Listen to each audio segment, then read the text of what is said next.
Good Erev Shabbos, everybody. This week's Parsha is that of Bo. In Parshas Bo, of course, we have the concluding three plagues, including the plague of the firstborn. And we also have Moshe Rabbeinu presenting the laws of the Pesach Seder unto Klal Yisrael and the laws of the Paschal Lamb.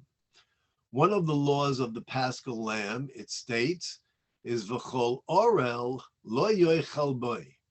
Anyone uncircumcised may not eat of this. This is referring to a Jewish person.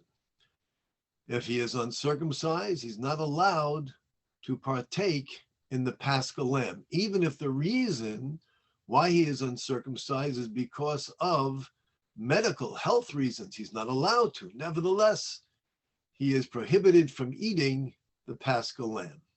And certainly one who has defiantly chosen not to be circumcised. So here too, the Torah says such a person cannot eat of the Paschal Lamb. So we have to understand is that why manishtana this particular prohibition from others? Certainly a person who refuses to be circumcised, we understand that this is a tragic mistake, but it doesn't say one who refuses to honor the sanctity of the Shabbos cannot participate in the Paschal Lamb. It doesn't say one who eats on Yom Kippur is not allowed to participate in the Paschal Lamb. One who continuously speaks Lashon Hara cannot eat of the Paschal Lamb. We don't find that. The only transgression that seems to disqualify a person who identifies as a Jew, if he's an apostate, if he's someone who has denounced his faith, then he says another prohibition. But a Jewish person who identifies as a Jew but doesn't accept this mitzvah, here only by one who's not circumcised. What is it about this particular mitzvah? Perhaps we'll say that after all, this is the very first mitzvah that was given to Avraham. As a matter of fact, if we want to suggest what exactly is the first Jewish mitzvah, that of circumcision. This was the mitzvah given to Avraham, the first Jew chosen by God. So perhaps we'll say that someone who defiantly refuses to be circumcised is casting off all of their heritage with Avraham and everything. Yes, that's a very good point. But the question then is, why was circumcision chosen to be the mitzvah which establishes this covenant? The covenant between God and Avraham and his descendants, circumcision. Why circumcision? Why not another mitzvah? Why not Shabbos? Why not kashrus? No, circumcision. This is what God has chosen to give the mitzvah to Avraham, and Avraham, with this mitzvah now, we have the covenant between God and Klal Yisrael. What is it about circumcision? We also find that the Midrashim tell us that Klal Yisrael was in need of engaging in certain mitzvahs, even though they refrained from transgressions. Nevertheless, they needed to engage in active mitzvahs in order to be worthy of this exodus. And it says, the prophet says, and I saw you lying in your bloods, plural. What is this referring to? So it says these were the two mitzvahs that God gave Klal Yisrael prior to the Exodus. One, slaughtering the Paschal Lamb and taking the blood, putting it on the doorpost and on the lintel, the blood of the Paschal Lamb. And the other, Moshe Rabbeinu said that Klal Yisrael, those who are not circumcised, they must be circumcised now. You must be circumcised, not only to eat of the Paschal Lamb, but in order that we should be worthy of the miracle of the Exodus. These two mitzvahs were chosen to enable Klal Yisrael to engage in active fulfillment. We understand the Paschal Lamb. This is God passed over our homes. What is it about the Bris Milah? What is it about that mitzvah? And Moshe wasn't just saying that, oh, you need to be circumcised in order to eat of the Paschal Lamb, because one who's uncircumcised cannot, but rather in order for us to be worthy of the Exodus. What exactly is the connection between these two mitzvahs? Why did God give us these mitzvahs as opposed to other mitzvahs? Why didn't he say give charity, perform kindness, put mezuzahs up on your door, on your doorposts? Why these mitzvahs, and what's the connection between the Paschal Lamb and circumcision? The commentaries explain what was unique about the Paschal Lamb. The Egyptians, they had many gods and deities that they believed were in charge of various forces. But the highest, the greatest, the most potent was that of Aries, the zodiac sign of Aries. What is Aries? The lamb. What does that refer to? This was the highest and most powerful influence on human behavior. They believed that human behavior is influenced by the star that you're born under, the constellations. And therefore they were heavily into astrology. They wanted to read the stars and determine what shall take place in the future, the present, what are our personality traits.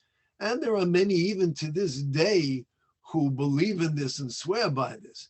And in the Talmud, it mentions that there might be something to this effect, that indeed certain people born in certain places, certain times, under certain stars, might have certain talents and abilities and affinities that we don't find by others. They believed that man and man's success is determined by the stars and nature. Oh, man has to utilize his abilities, but those abilities are predestined and determined by the stars. And the greatest of all is that of the Tleh, Aries, the lamb. To the Egyptians, the lamb, they never slaughtered lamb. They never had lamb chops. The lamb was a deity. They revered the lamb. And being in Egypt for 210 years, this seeped into the psyche of Klal Yisrael, that the lamb was something to be respected, or the lamb is something in which we must show some elements of honor. If not, that we don't believe in all of that, but nevertheless, our host country, the Egyptians, this is something which is of great significance to them. So we must show our loyalty. We would never do anything to provoke them. This was the Egyptian belief. And it's in the month of Nisan, the Hebrew month of Nisan, in which we find that the constellation of Aries, the formation of stars that symbolizes Aries and its influence, that's when it's greatest. And the height of its power, this is found in the middle of the month of Nisan, the 14th and the 15th.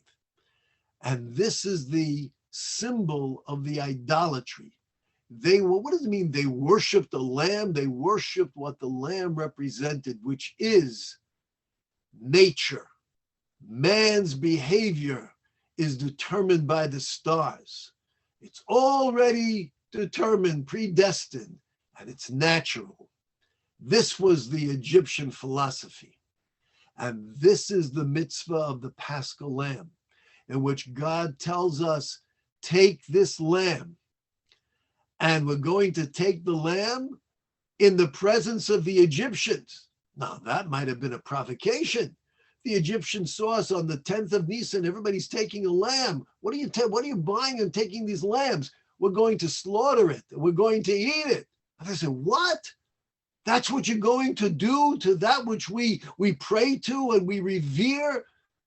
The Egyptians, they were filled with rage, and yet they couldn't do anything because they were so frightened of the God of Israel. And we were told to take the lamb, and indeed on the 14th of the month of Nisan, at the height of the power of this constellation that they believed in, this zodiac sign, we're going to slaughter it. For indeed, that is our declaration of nullification. You think this is something holy and something important? It's an animal created by God to serve man, and man serves God. And we're going to take the animal and we're going to slaughter it. And not only that, we're going to roast it. And we were told that we had to roast it. Couldn't cook it because then it's in a pot. Nobody knows what's in the pot. We are to roast it with its head, with its innards, the legs and everything, the whole body, so that it is clearly recognizable to one and all. This is a lamb. And then we're going to eat it at the Seder. This was all a means of Klal Yisrael purging itself from whatever influence existed upon us, that the lamb and the idolatry was something to be acknowledged. Here we are publicly declaring that it is null and void, and it is nothing more than an instrument to be used in the service of the one true God. That's the Paschal Lamb. We find by the covenant between the parts that God says to Abraham that I am going to give you offspring, you will be blessed. Abraham says, I'm going to have offspring. And it says that God takes him hachutza, he takes him outside. Look up into the heavens, count the stars, for your offspring will be more numerous than the stars. Rashi quotes from the Midrashim in which it says, why does it mention God took him outside? What's the difference if he took him outside or he was looking through a window while he was inside? Look up to the sky, see if you can count the stars. Abraham said to God, Almighty God, you have created me and you created a world in which you have made things in a natural order. Many call it nature. Things function. The sun rises, the sun sets, you plant a seed, it grows. This is how you created things. This is your handiwork. And I see and I know that I, Avram, am not capable of fathering children. And God says to him, go outside, meaning leave the confines and limitations of your astrological knowledge. Because Avraham, yes, I created what looks like natural laws, but there are no limitations of natural laws for those who sincerely serve me. And therefore leave the premise of the limitations of natural laws, and you are going to transcend. And this is when God tells him your name will be changed from Avram to Avraham. And now, what does it mean, the change of a name? That Avram, you will transcend the limitations, and indeed you will be blessed with children. And with that, God creates a covenant of circumcision on the organ in which we are going to propagate and we're going to reproduce. This mitzvah is, don't think there are limitations by nature. Quite the contrary. The covenant between God and Abraham and Abraham's descendants, the Jewish people, the bris, the circumcision, is our declaration that there is no such thing as nature, thereby no limitations. What we call nature is nothing more than it's God's daily creation. Hamachadish b'chol yoim, hamachadish b'tuvay b'chol yoim, my gracious. God in his goodness, he renews every single day the act of creation. God didn't program nature and then just start it, activate it, and it works by itself. Every single day, every breath we take, every blade of grass that grows, Every apple that falls from a tree, this is all done by the supervision and the will of God. There is no nature.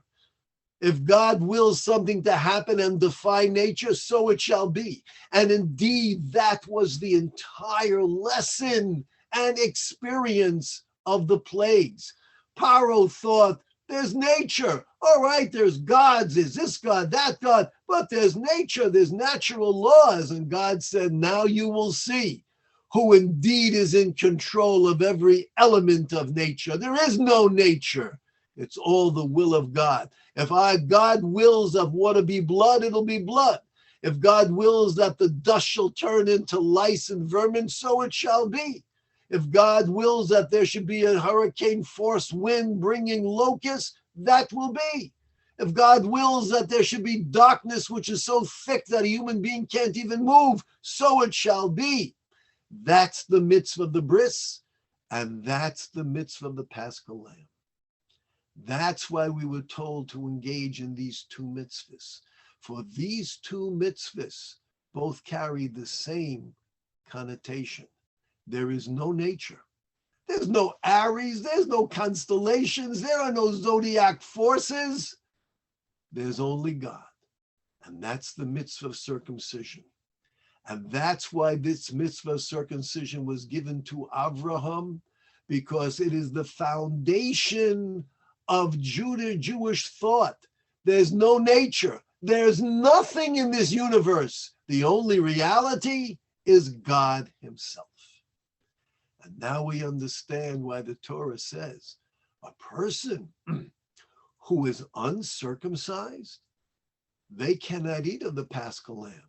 Not because it's a punishment for their defiance, for there might be others who are equally or even more defiant with other transgressions.